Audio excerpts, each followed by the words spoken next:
by an average of 9 shillings and 50 cents. And that issue of ignoring this house, this issue of ignoring matters that are at hand and that are needed for us to solve what Kenyans are meeting today, it is sad. Energy CS Charles Keter declined to appear before the senators, saying the matter is within the scope of the Ministry of Petroleum, while Munyes wrote to the Senate asking for postponement, citing an engagement in foreign travel. Even people who enjoy the last mile connectivity with a minimum of 500 shillings a month are now getting bills of 3,000. People with no income. And then he says this matter doesn't concern him. Mr. Chairman, I want to urge you to go back to Article 125 and issue summons against Mr. Keter, and those summons carry penal consequences in the event he doesn't turn up.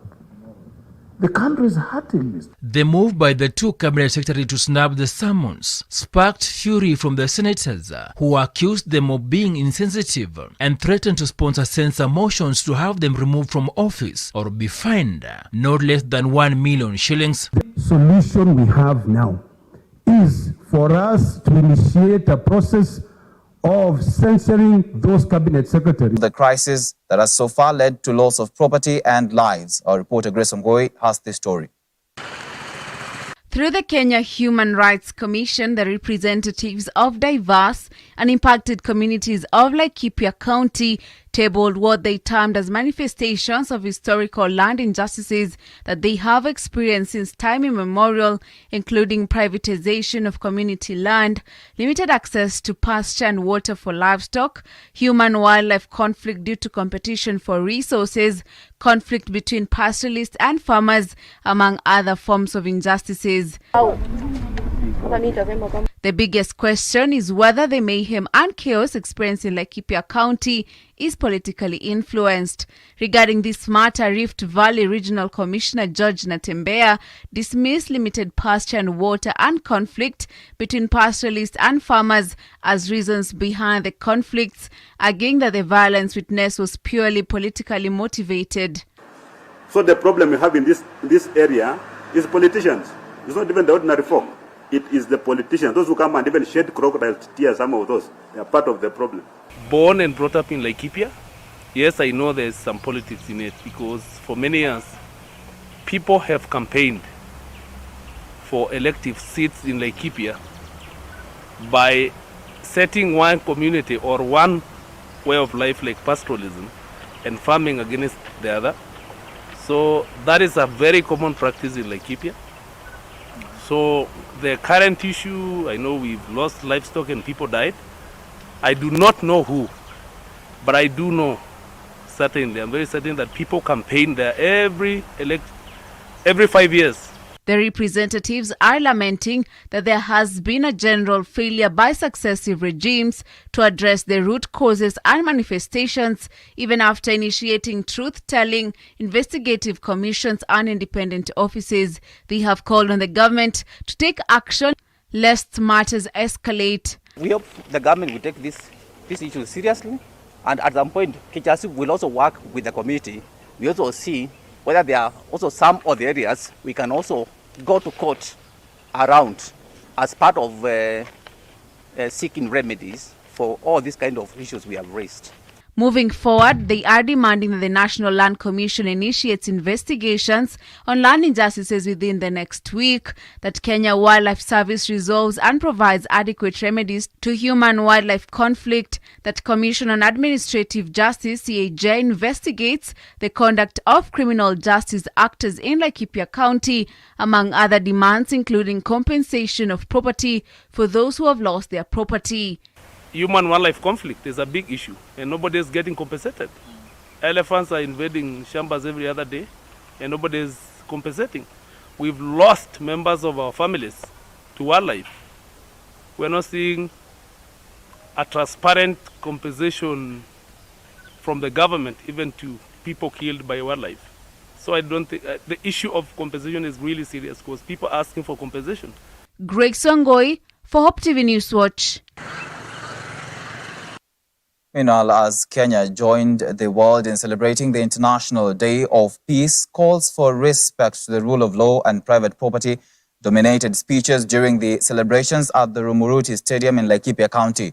This as the government issued a stern warning to those disrupting peace in the region.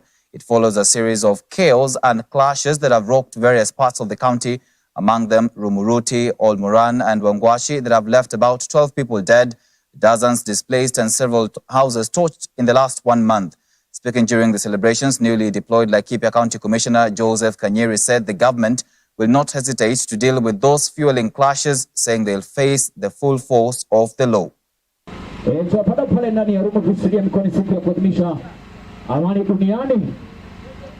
Today we are celebrating the International Day of Peace, where everybody is called to take part in ensuring that we are living in the world of peace. And for this reason, today we are commemorating this day with the community of Rumuruti. I know many of us might have followed what has been happening. We have been having some conflicts, we have been having some crises, but today we are saying let us look at life differently. Uliza wale watu ambao wanakaa katika sehemu hizi za Laikipia wawe na roho mtakatifu wa Mungu ili wasizidi kuchochea watu wapigane na wafanye mambo mengi, waibe ng'ombe za watu, na wale ambao wanasema ati kuna mashamba yao ilichukuliwe. Tunasema huo ni wakati wa ukoloni. Saizi watu hapa Laikipia wako na mataito zao, na hizi mataito ni za kuwasaidia wamiliki mashamba yao. Kwa hivyo tunawaambia makabila yote ambao inaishi katika Laikipia, hii ni wakati wa kukaa chini, kuongea na kuzungumza na kuona njia ambazo tunaweza panga. Rumuruti ni town kubwa, takriban eka 7,000, na mahali pale mahali nimepoint hivyo huko ndani kuna nafasi ya kutengeneza mahali ya ndege kutua, na pia kuna mahali tumetenga zaidi ya ekari sijui 1,000 ama 1,000 karibu 2, ikiwa ni sehemu ya mafactory inaitwa Special Economic Zone. Wakuje waoshe ngozi na watengeneze viatu kama hii. Watakuja aje ikiwa akifungulia redio wanasikia umaarufu wa Rumuruti vile tunazungushana hapa na marungu? Watakuja. Kumretu kama serikali ni kuwahimiza wananchi waheshimu sheria za nchi, na ikiwa yeyote atavunja sheria, kuchoma nyumba ya mwingine, kukatakata mifugo ya mwingine, kuiba mifugo ya mwingine, au kuchoma bodaboda, au kuchochea vijana waandamane, mahali haistahili. Nimesikia Reverend akisema hapa haya mambo yamefanyika na tutamaushwa na uongozi wa aina hiyo ya kuchochea hisia ambazo zitaleta misukasuko katika hii area. Tutaweza kuchukua hatua za kisheria, na hiyo mtuachie.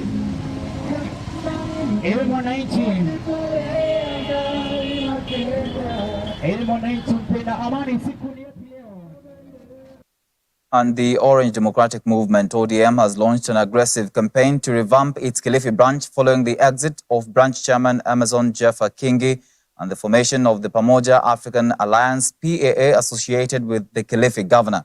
Interim chairman Teddy Mombire said Monday that the party will soon reopen its branch offices in Kilifi and start a recruitment exercise to woo back those who may have left the party due to Kingi's leadership style. He dismissed assertions that the formation of the PAA party would weaken the Orange Party in the region.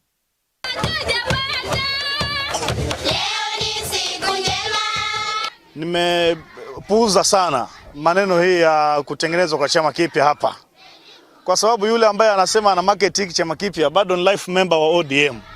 Sasa unajua, nataka kabisa, natamani nianze kuzungumzia hii, lakini nikikumbuka kwamba bado yuko na life membership ya ODM, mimi nashangaa sasa nitazungumza sasa kwa namna gani, kwa sababu sasa ni kama nazungumza na mtu ambaye bado yuko ODM. Sisi kama chama cha ODM hapa Kilifi tuko imara, na wale ambao pengine wanafikiri wanadhamina wajue kwamba tutawaonyesha kwamba sisi tuko imara zaidi. Tunajitayarisha kwa uchaguzi ujao na tutawaonyesha kwamba sisi ndo tuko sawa sawa. Karibuni tutakuwa na ufunguzi rasmi wa ofisi ya Kilifi ambayo ilikuwa toka jadi imeweza kukanyagwa na kuwa chama eti ni ofisi ya chama ni mtu binafsi. Hivyo basi alikuwa yule mwenyekiti wa chama akienda Dubai, ofisi ya ODM ya Kilifi iko Dubai. Yule mwenyekiti wa chama hapa kaunti ya gatuzi ya Kilifi akiwa kule Nairobi, ofisi ya chama cha ODM hapa Kilifi iko Nairobi. Masuala kama hayo tunataka kuyaondoa. Kwa hivyo tunafungua rasmi ofisi rasmi ya chama ili masuala yote ya chama yaweze kushughulikiwa hapa ndani ya Kilifi. Na pia kila eneo bunge nataka tufungue ofisi. Siku ushindana kama vile wakati nikitangaza kwamba tunaweka ofisi, tuliona wengine wako mbio na mikebe ya rangi wakiwa na nyumba wanapaka rangi, tukusema hapa wafungua ofisi. Hiyo ni mambo ya kucheza. Tunataka tufungue ofisi kwa na mtu ndani ya ofisi na tuone kwamba inafanya kazi vizuri. Na pia mtaona tukikaribisha watu wengi ambao walikuwa wamekimbia chama ama wengine walikuwa hawaingii chama kwa sababu ya kuhofia ule uongozi dhalimu ambao ulikuweko. Sasa wataweza kurudi kwa chama. Karibuni tutawaonyesha. Sababu baba atakuwa hapa kuja kuwapokea rasmi. Nilisema hakuna haja niwapokee mimi kama mwenyekiti. Nataka tuhakikishe tunafanya sherehe kubwa ya kitaifa ya kuwapokea rasmi.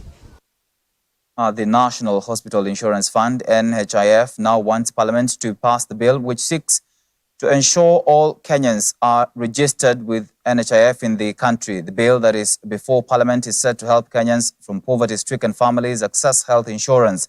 NHIF Chief Executive Officer Peter Kamunyo said it's important for all Kenyans to have hospital insurance cover regardless of their financial status.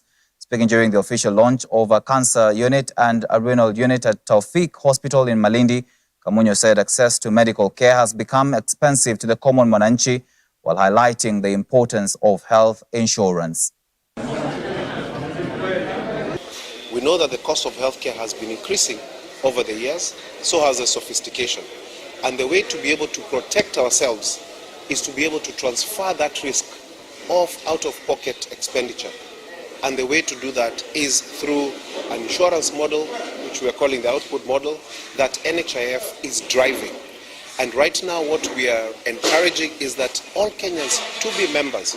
So all those who can pay should pay, and we are looking forward to the legislation, the NHIF Act amendment, to enable that all who can pay to pay. And then it leaves us to be able to identify those who cannot pay and support them to be able to have access. Na kama eneo bunge mwaka jana mwaka huu tumeweza kupatana na NHIF. Hii hospitali ambapo kwamba niko hapa sio kama mjumbe, niko hapa kama Bisoma Sheikh Nasir kwa sababu niko na historia na hii hospital pia vile vile. So ni jambo ambalo kwamba lazima tuweze kulipiga pambaja sote. Gharama za masala ya kimimi kibinafsi, yes, nita support. Of course kuna issues demokrasia, ni kwa kama kuna yoyote ambaye kwamba na issue fulani aweze kuielezea, ama uweze kuelezea njia gani bora kuliko kuanza kila masiku watu wanafanya harambe za kulipa bili za hospitali. Leo hapa angalieni, kuna watu ambao kwamba wanafanywa dialysis, unalipa ile amana yako ya NHIF. Lao ingelikuwa sivyo, hao watu dialysis ni wangapi? Kulikuwa kuna wakati katika hii Kenya unasikia mtu anaambiwa dialysis ni 11,000 kwa session moja, na pengine mtu anaambiwa fanya session 4 kwa mwezi. So umemstiri mtu kwa mambo mangapi?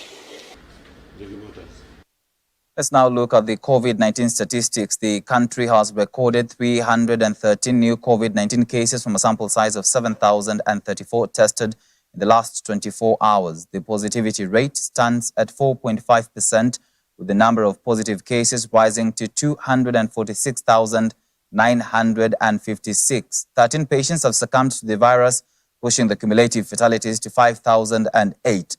Meanwhile, 598 patients have recovered from the disease, raising the total recoveries to 238,448. In terms of admissions, 1,378 patients are currently admitted in various health facilities countrywide, while 2,973 are under the home-based isolation and care program. 97 patients are in the intensive care unit ICU. And First Lady Margaret Kenyatta has called on conservation agencies to collaborate more with governments in efforts to end the challenge of human-wildlife conflicts, especially those involving elephants. Speaking on Tuesday during a virtual panel discussion on Africa's human-wildlife crisis organized by the Elephant Protection Initiative, EPI, the First Lady said Kenya had made significant gains in wildlife conservation in recent years because of greater stakeholder collaboration.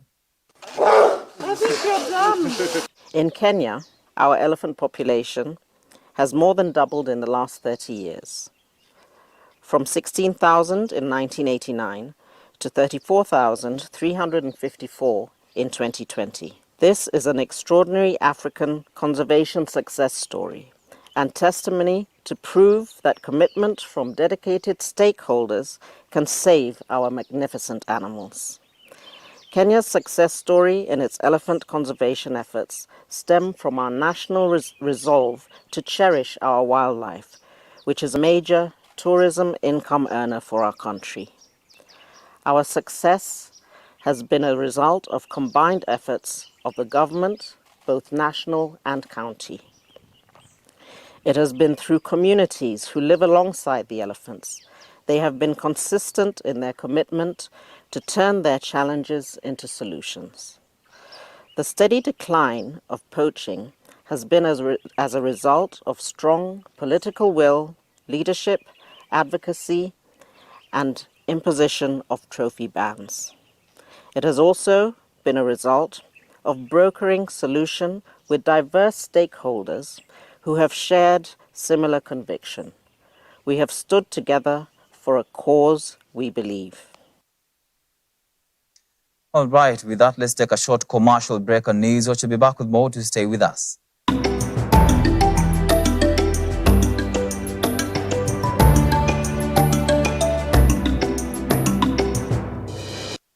Hebu fikiria kuwa na fursa ambayo watu katika jamii, marafiki, majirani na wafanyikazi wenzetu wanaweza kujadiliana kwa uwazi na kwa utulivu. Mahali ambapo viongozi sio lazima wawe na majibu yote na kila mmoja anaweza kuuliza swali na pia kuchangia. Alpha ni vikao vya kutangamana na kuchambua kwa pamoja msingi ya imani ya Ukristo. Alpha Kenya inazindua Alpha kwa lugha ya Kiswahili tarehe 30 Septemba kutoka saa 9 jioni. Tazama mkutano huu kwenye Hope TV au ukurasa wa Facebook wa Alpha Kenya tunapozindua Alpha za filamu na Alpha za kusikiliza. Alpha, maisha, imani, Mungu. Kwa maelezo zaidi, tembelea mtandao wa www.kenya.alpha.org au tuma ujumbe 070998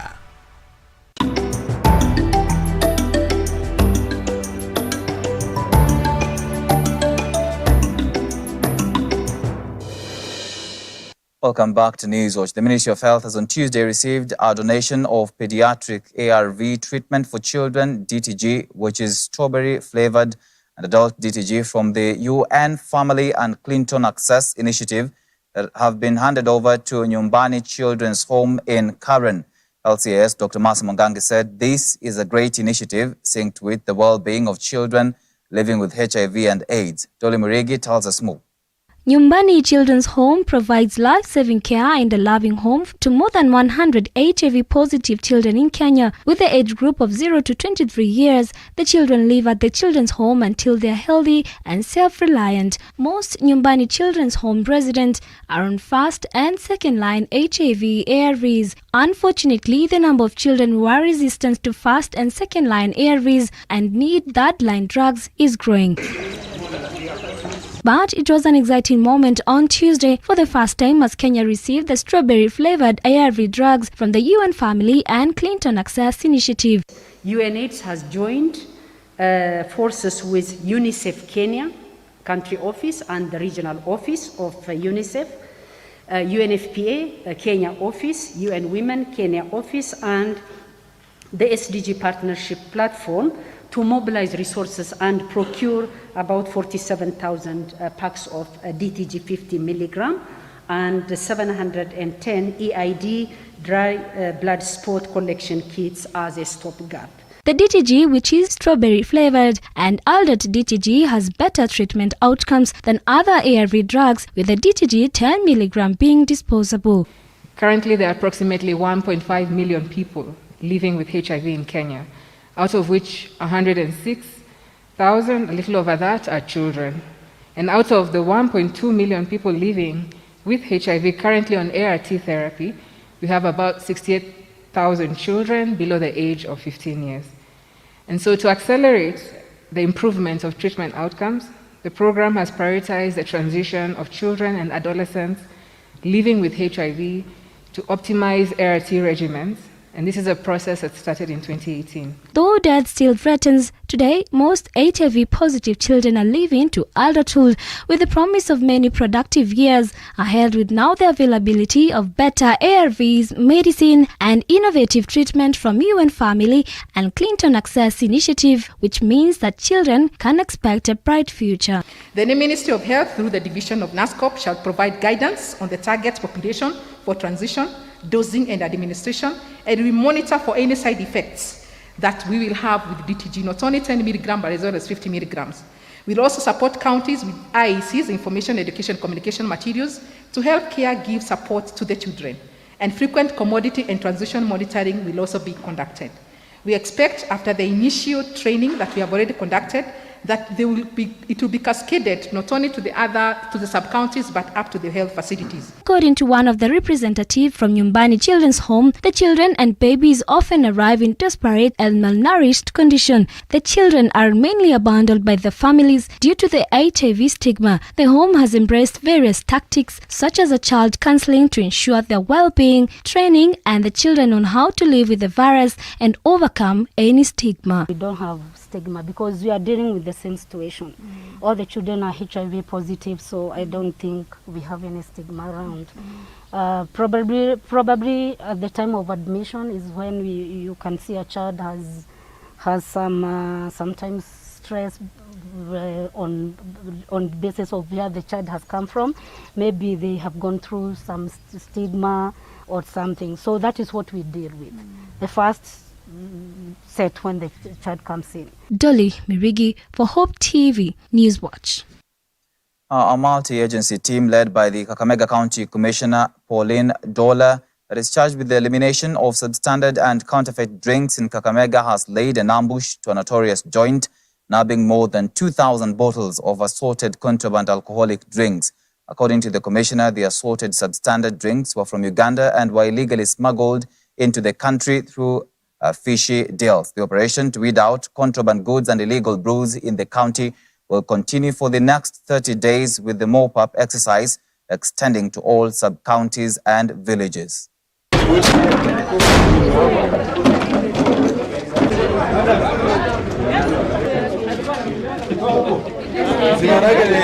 Kila kitu ile ambayo ni illicit, ambayo ni ama illegal, yote ndio tunatafuta.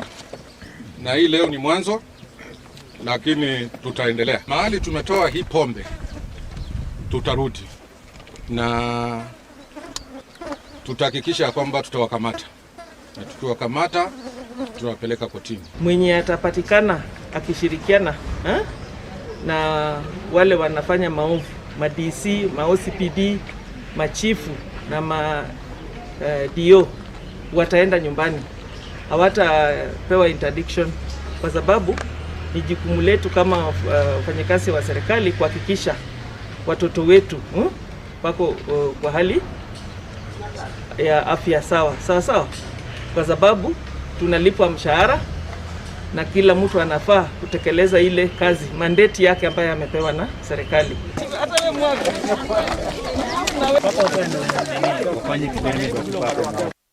And Siaya County has attained the minimum requirement by the World Health Organization, WHO, of approximately 5 kilometers to a health facility from residents, bringing closer universal health care to members of the public. According to Siaya County Health CEC, Dismas Wakla, this has played a significant role in improving the health services to residents who may be living in remote parts of the county. Wakla said international non-governmental organizations such as the World Vision, who have partnered with county governments, have played major roles in improving healthcare services. This is one of the milestones that will help us in making universal health care a reality, because universal health care starts with access to health. If we have health facilities near the people, then they will be able to access the health. within a reasonable distance without incurring costs in looking for health services. And as a matter of fact, Siaya County currently operates within the requirements of the World Health Organization of under 5 kilometers of access to health. We are currently doing about 4.2 kilometers before you reach a health facility to seek health services. Complement the effort of the government by way of coming in with donors to actually support the rehabilitation like we did of this particular facility, so that we are able to have services closer to the people. We are able to have the right quality of services in terms of infrastructure and in terms of the equipment that is required at closer to the people as possible. You know, the concentration has been on bigger hospitals, but for us, we actually want to ensure that the services are accessed even at the village level, and that is why, as a partner, we work with the county government to ensure that the facilities at the village level are able to provide the services that are required, and only those things that are complicated are referred to the referral hospital. Residents of the drought-ravaged Ganze constituency have urged the national government to reintroduce school feeding program in the area in order to retain learners in school. Led by area member of National Assembly Teddy Mombire on Monday, the residents said many learners had been forced to keep away from schools due to lack of food and water, as rains failed to fall in most parts of the area for 3 consecutive years.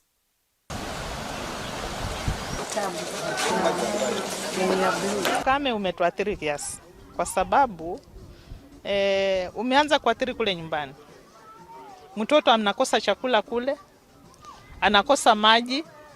Sasa kuja shule inakuwa si rahisi hivyo. Maana amelala siku 2-3, ataweza kwenda darasani kweli? Kwa hivyo huu ukame umetuathiri sana kwa sababu tumekosa kilimo cha mahindi kwa miaka 3 sasa. Hatuja kuwa na mavuno. So ile ambayo inatendeka kwa nyumba sasa ni hali ngumu. Hata ukipata watoto wengi wamekuja shuleni ni wazazi wajizatiti sana. Otherwise kuna njaa kubwa, kuna shida ya maji. Huku kwetu sijui kama kuko vipi, lakini I can't even understand. Kwa sababu tukipata maji leo inaweza maliza miezi 3. Ndio tupate maji tena. Maji fresh. Saizi watu wanategemea maji ya mtoni, River Nzovuni, na hiyo Pangana ambayo umesikia. Ni maji ambayo wewe nikikupatia leo ukikunywa utaenda kulazwa.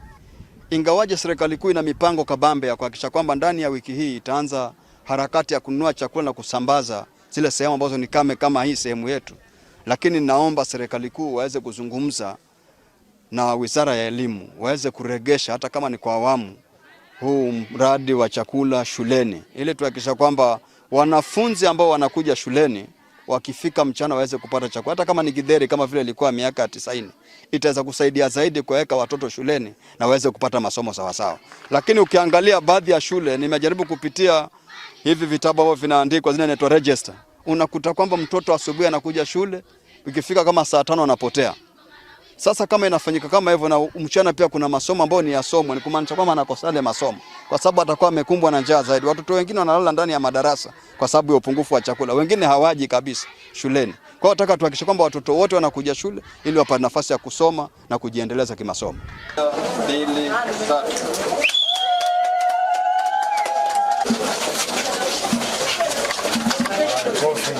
Let's now look at what is happening internationally. Sudan authorities now say that forces of darkness linked to the ousted President Omar al-Bashir were behind Tuesday's failed coup attempt.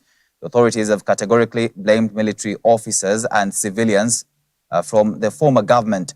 Prime Minister Abdallah Hamdok said that remnants from the previous regime were intent on aborting the civilian democratic transition, describing it as an orchestrated coup attempt. Bashir, who had been in power for 3 decades, was toppled 2 years ago. International news agency Reuters said 21 officers and a number of soldiers had been arrested in connection with the failed coup, while authorities continue to search for other culprits. And world leaders have gathered in New York City for the 76th session of the United Nations General Assembly, UNGA. Member states are expected to deliberate on 2 parallel challenges that is ending the COVID-19 pandemic and redefining the post-pandemic global economy. U.S. President Joe Biden delivered his first speech on Tuesday and pushed for a united and unified response to major issues, including climate change. Brazilian President Jair Bolsonaro has told the assembly that his country's environmental laws should serve as a model for the world, reinforcing his government's commitment to eliminating illegal deforestation. Ladies and gentlemen, this is the clear and urgent choice that we face here at the dawning of what must be a decisive decade for our world. A decade that will quite literally determine our futures. As a global community, we're challenged by urgent and looming crises, wherein lie enormous opportunities if we can summon the will and resolve to seize these opportunities. Will we work together to save lives, defeat COVID-19 everywhere, and take the necessary steps to prepare ourselves for the next pandemic, for there will be another one? Or will we fail to harness the tools at our disposal as the more virulent and dangerous variants take hold? Will we meet the threat of challenging climate, the challenging climate we're all feeling, already ravaging every part of our world, with extreme weather? Or will we suffer the merciless march of ever-worsening droughts and floods, more intense fires and hurricanes, longer heat waves, and rising seas? Will we affirm and uphold the human dignity and human rights under which nations in common cause more than 7 decades ago formed this institution? Will we apply and strengthen the core tenets of the international system, including the UN Charter and the Universal Declaration of Human Rights, as we seek to shape the emergence of new technologies and deter new threats? Or will we allow those universal principles to be trampled and twisted in the pursuit of naked political power? All right, let's take another short break on News Watch. Business and sports news is coming up next.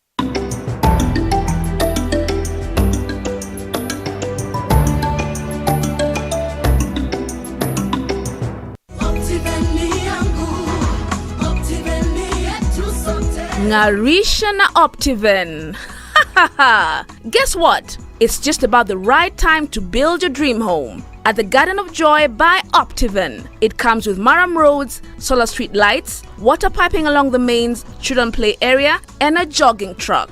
Get your value-added plot at only 1.495 million Kenyan shillings cash with flexible installment options for up to 12 months. Deposit 995,000 Kenya shillings and get a free washing machine for your home. Ngarisha na Optiven. Call us today on 0790 300 300. Inspiring possibilities with Optiven.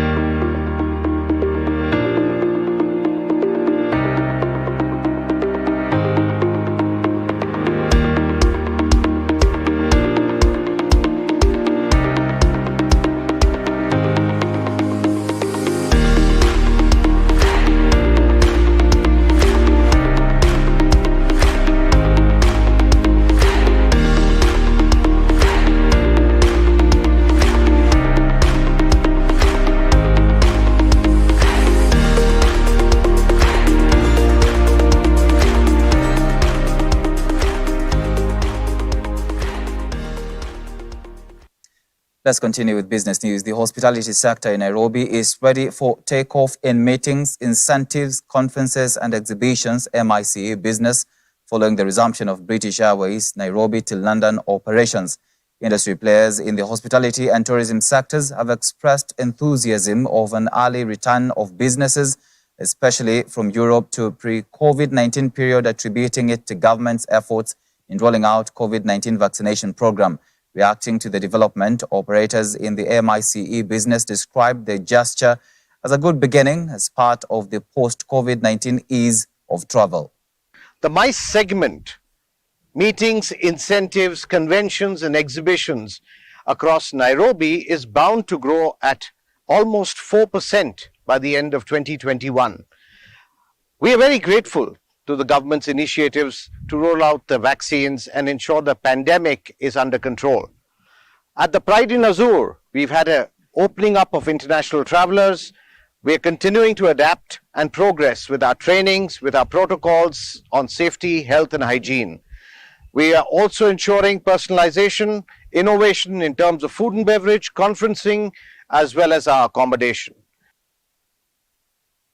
The Kenya Association of Manufacturers, KAM, has reaffirmed its commitment to poverty alleviation and bridging inequality in the country. This was said during the launch of its Environment, Social and Governance ESGM arm, Ukamilifu. Speaking during the launch, Principal Secretary for Youth Affairs, Ministry of ICT, Charles Sumkuli, expressed government's continued commitment to empower marginalized groups through various initiatives. KAM Chairman Mushai Kunyiha noted that in as much as the manufacturing sector aspires to create jobs and generate wealth in its endeavor to alleviate poverty and bridge inequality in the country, at times the high cost of production and high taxes make it difficult for local industries to support their communities. We do contribute to the community directly, like Phyllis mentioned. A lot of manufacturers have schools. We create, we contribute to things like the COVID fund. We contribute to health facilities and so on, where people, the wealth that is generated through manufacturing enables people to be able to contribute to some of these other social things that help our communities to grow. And that's an important part of what we do. Manufacturing has a core part in our society, and we want to retain that space and play our part. I think Ukamilifu is calling us to also play our part in positively contributing to our society. They will also help creating decent livelihoods for the youth, women and persons with disability who may be out of formal employment. Through other programs like the Ajira Digital program, thousands of youth have been trained on digital skills. The program seeks to deliver work readiness training, mentorship, and linkage to jobs. Over 45,000 youth have benefited in training and internship from the Kenya Youth Employment and Opportunities Project, a program that is funded by the World Bank, and over 75% of this group has secured employment, while another 750 youth have benefited from Kenya shilling 1.3 billion under the business plan competition called Mbele na Biz. As of today, the Kenya Youth Employment and Opportunities Project, which is being managed by our ministry, we have already disbursed Kenya shilling 172 million to 345 youth across the country as a grant. This shows that the youth agenda remains a top priority for the government.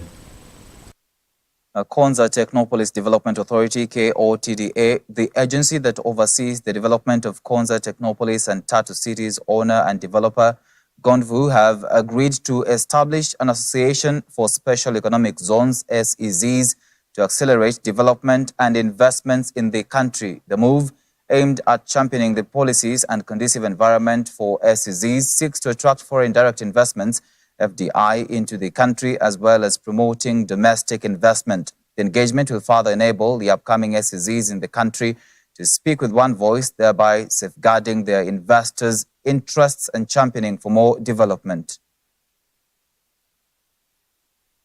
We have decided, along with Konza, that it is very important that the special economic zones, which are relatively new entities in Kenya, that we come together and share best practices and make sure that we act in unison, because we are trying something new in Kenya that is very important for the country's future and very important for economic development. So therefore, with Konza, we have decided to form an association of special economic zones. This association will be founded by Konza and Tatu City as the founding partners and members. The two establishments, Tatu City and Konza Technopolis Development Authority, have been gazetted as special economic zones. We've also received the developer's license, and we've also received operator's license. We've moved ahead to operationalize those incentives, and it's very good to learn today that Tatu City has indeed enjoyed these incentives provided for in the Special Economic Zones Act, and Konza Technopolis also have started enjoying these incentives. Also, we've learned from Tatu City that the enterprises that have set up here at Tatu City have started enjoying those incentives, and Tatu City has gone ahead to also establish the one-stop shop to support investors. At Konza Technopolis also we have established a one-stop shop, and now we are going through the process of registering our investors to also start now enjoying the incentive. So we are learning from Tatu City. Following high production and low returns from maize and wheat farming, which have forced farmers to demonstrate over poor maize prices and delays in supply of farm inputs, farmers from the North Rift and Western regions have now been urged to diversify and venture into silkworm farming in order to improve their livelihoods. The production of silk, which is widely used in textile industry, involves rearing silkworms, a practice also known as sericulture. Over 1,000 farmers from Western and North Rift regions have been undergoing sensitization on silk production. Huwa tunafanya ukulima wa ngano na mahindi. Mimi nikiwa mmoja wao tunafanya sana, na imekuwa changamoto sana kutoka kulima mpaka hata wakati wa kuvuna hata kupata hiyo soko. Na hili naona ni jawabu ambalo litakuja muhanga sana kwa wakulima. Nimestaajabu maana nimeliona ni kitu ambalo linapatikana hata mle msituni. Hivyo kulichunga na kulitengeneza naona sio kazi kubwa. Hasa ukiangalia hii itakuwa rahisi sana kwa mtu kama sisi disability. Kwanza ukiwa mtu unaishi na disability, hii ni kitu ni rahisi sana kwa maana si kitu unatumia nguvu sana kufanya nini kupanda. Farmers will be giving them the seeds of the mulberries, they will plant them. So within 2 months the mulberry will already have produced the leaves which you require. Then we shall supply them with the worms. Remember we said we shall build structures for them where we shall place the worms, and also now teach them how they can now feed the worms. And remember, these worms will also be rearing, so they will actually be producing the worms themselves, because once we have given them the first cage of the worms will be reproducing. And remember, as they have a silk, they will also be increasing the number of the worms. Mulberry, apart from being food for the silkworms, there are also some nutritional benefits. The children can take the mulberries itself. It is rich in iron and calcium.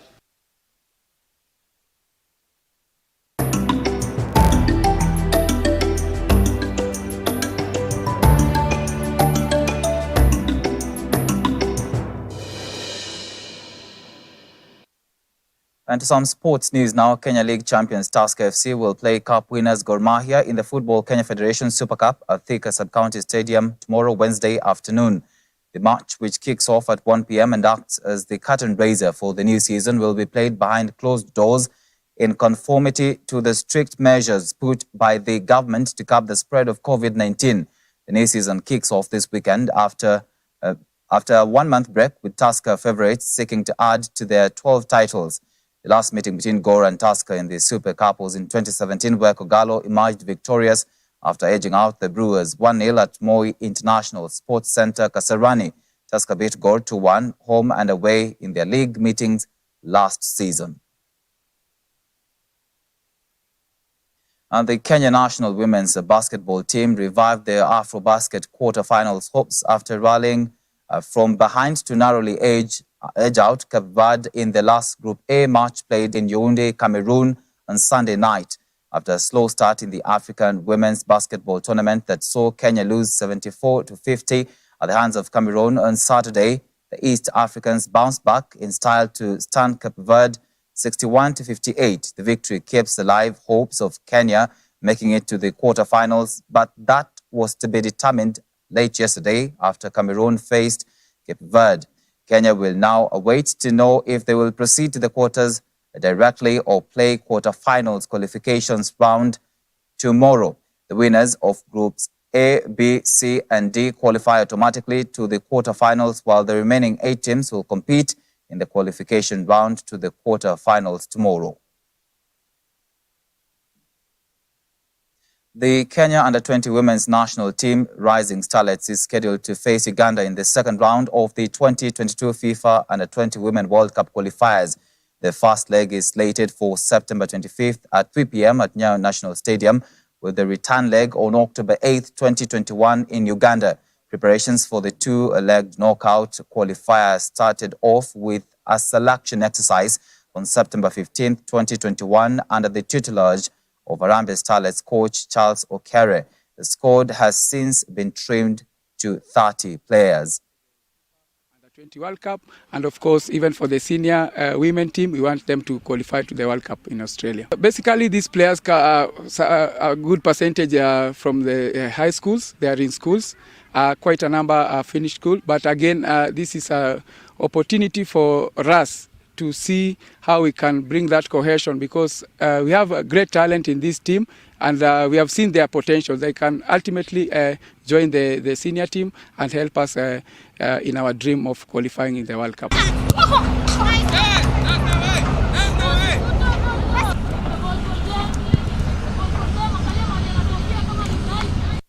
Well, that story brings us to the end of this live broadcast of News Watch tonight. Thank you so much for staying with us. My name is Tony Omondi, and our sign language interpreter has been Boniface Murithi. And I'll leave you with tomorrow's weather forecast. Good night and God bless.